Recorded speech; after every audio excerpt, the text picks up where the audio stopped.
नमस्कार, जय जोहार दोस्तों। मैं ऋषि सोनी, आप देख रहे हैं हमारे यूट्यूब चैनल दैनिक समाचार छत्तीसगढ़ से जुड़ी 10 सबसे महत्वपूर्ण एवं बड़ी खबरें सिर्फ इसी चैनल पर।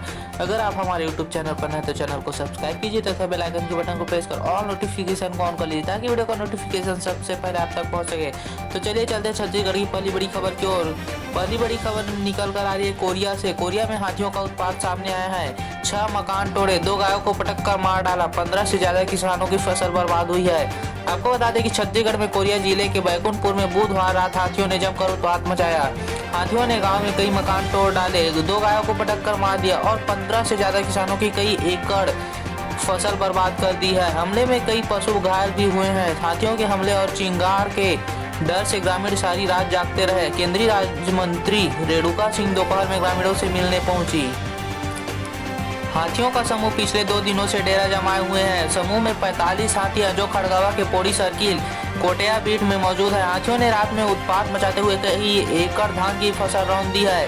वहीं 6 मकान तोड़ दिए हैं, 2 गायों और 1 बकरी को पटक कर मार दिया। हमले में 1 बकरी, 2 गाय, 2 भैंस घायल हुए हैं। सबसे ज्यादा नुकसान मुकुम बारी में बताया जा रहा है।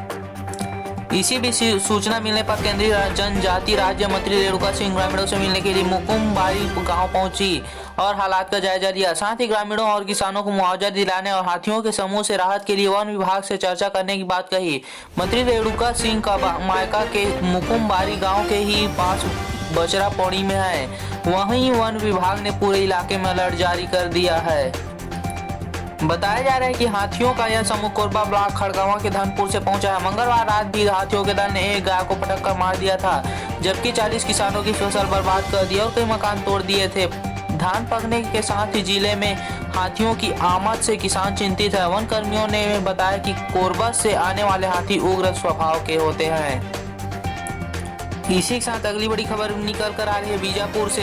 बीजापुर में बिजली के तार में फंसकर सीआरपीएफ जवान सहित एंटी नक्सल ऑपरेशन पर निकले थे। आपको बता दें कि छत्तीसगढ़ के बीजापुर में गुरुवार को इलेक्ट्रिक वायर की चपेट में आकर सीआरपीएफ का 1 जवान शहीद हो गया।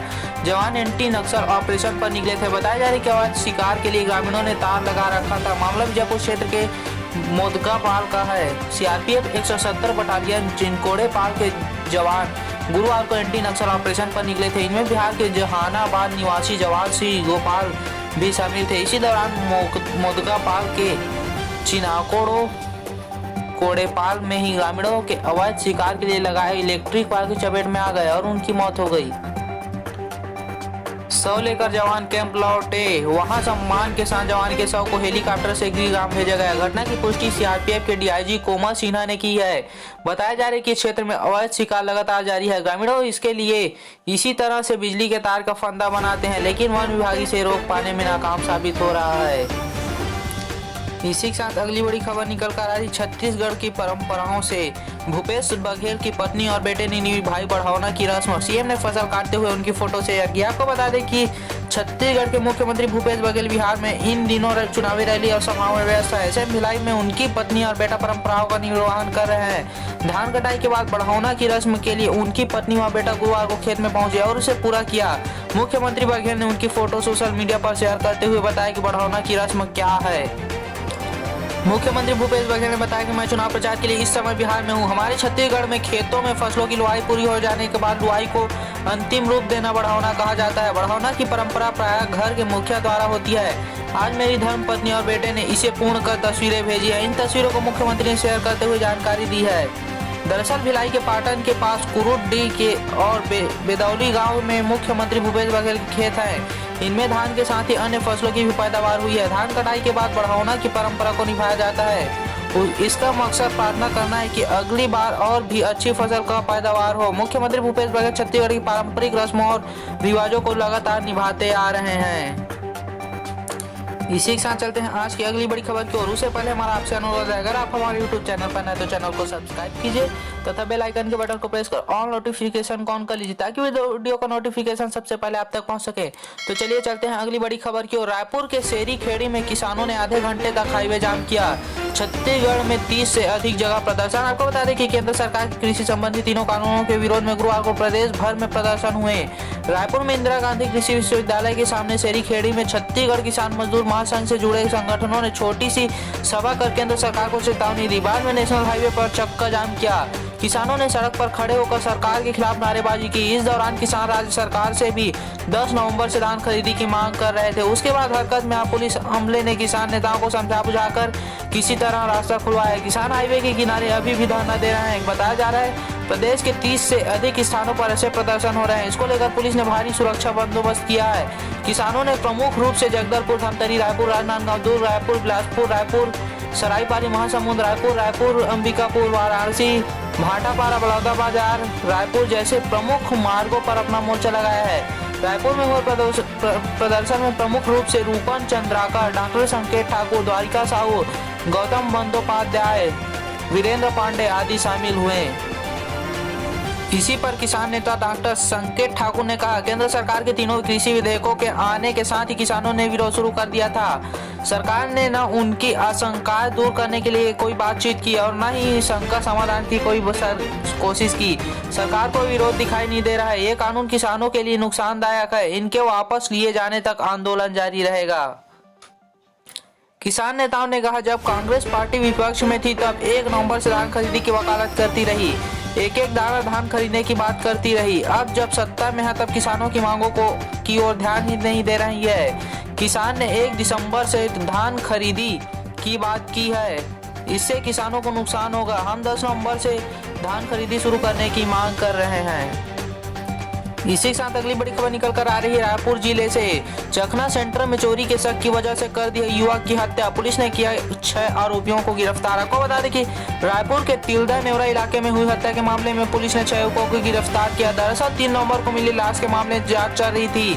गुरुवार को पुलिस हत्यारों तक पहुंच गई। पुलिस से मिली जानकारी के मुताबिक मृतक की पहचान 29 साल के कैलाश ध्रुव के तौर पर की गई थी।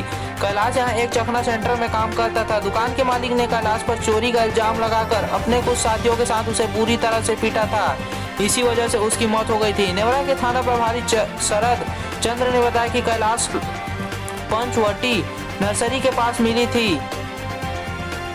जांच में यह बात सामने आई कि वह जिस दुकान में काम करता था वो दीना सिंधी की है। दीना और कैलाश के बीच 2 नवंबर को दुकान में चोरी करने के बाद पर विवाद हुआ था। पुलिस ने आरोपी दीना और उसके साथियों धानेश, जय मोहन, सागर, शंकर और राजेश्वर को पकड़ा। पूछताछ में दीना ने सारी बात बताई। उसने कहा कि कैलाश से वह मिला था। दुकान से गायब सामान के बारे में पूछताछ करते हुए उसे पीटने लगा। इस दौरान डंडों से उसके बुरी तरह पिटाई की वजह से कैलाश को गंभीर चोटें आई और उसकी मौत हो गई। लाश को छोड़कर आरोपी भाग गए थे। इसी के साथ चलते हैं आज की अगली बड़ी खबर की ओर। बिलासपुर में 3864 अभ्यर्थी 17 केंद्रों पर देंगे परीक्षा। प्रदेश भर में 3 जिलों में बनाए गए हैं केंद्र। आपको बता दें कि छत्तीसगढ़ लोक सेवा आयोग CGPSC की ओर से सहायक प्राध्यापक भर्ती परीक्षा गुरुवार से शुरू हो गई है। इसके लिए बिलासपुर सहित रायपुर और भिलाई में भी केंद्र बनाए गए हैं। पहली पाली में परीक्षा सुबह 10 बजे से शुरू हो गई है, जो कि दोपहर 12 बजे तक चलेगी, जबकि दूसरी पाली में दोपहर 3 बजे से 5 बजे तक परीक्षा होगी। प्रदेश भर में 25,000 अभ्यर्थी परीक्षा दे रहे हैं। बिलासपुर के 17 परीक्षा केंद्रों पर 3864 अभ्यर्थी परीक्षा देंगे। वहीं भिलाई में 36 परीक्षा केंद्र बनाए गए हैं, जबकि 8,240 अभ्यर्थियों ने पंजीयन कराया है। इसके साथ ही प्रदेश में 90 परीक्षा केंद्र है। परीक्षा 5, 6, 7 और 8 नवंबर को होगी। पहले दिन गुरुवार को पहली पाली में सामान्य ज्ञान की परीक्षा हो रही है। दूसरी पाली में हिंदी, गृह विज्ञान, रसायन विज्ञान और फॉरेस्ट्री का पेपर होगा। परीक्षा केंद्रों में प्रवेश पत्र के साथ मूल पहचान पत्र व एक फोटोग्राफ अनिवार्य है। किसी भी तरह के इलेक्ट्रॉनिक उपकरण पर पाबंदी है। हालांकि कोरोना संक्रमण के चलते फेस मास्क और फेस शील्ड की छूट रहेगी। प्रतियोगियों को दिशा निर्देश का पालन सख्ती से करना होगा। जिला प्रशासन की ओर से सभी केंद्रों को दिशा निर्देश दिए गए हैं। जनवरी 2019 में परीक्षा के लिए विज्ञापन जारी किया गया था। तो आज के लिए बस इतना ही। मिलते हैं अगले वीडियो के साथ। अगर आपको वीडियो अच्छा लगे तो वीडियो को लाइक करें, कमेंट करें तथा शेयर करना ना भूलें। साथ ही चैनल को सब्सक्राइब कर बेल आइकन के बटन को प्रेस कर ऑल नोटिफिकेशन ऑन कर लीजिए, ताकि हमारा इसी तरह का प्रतिदिन का खबर सबसे पहले आप तक पहुंच सके। मिलते हैं अगले वीडियो के साथ। जय जवाहर, जय छत्तीसगढ़।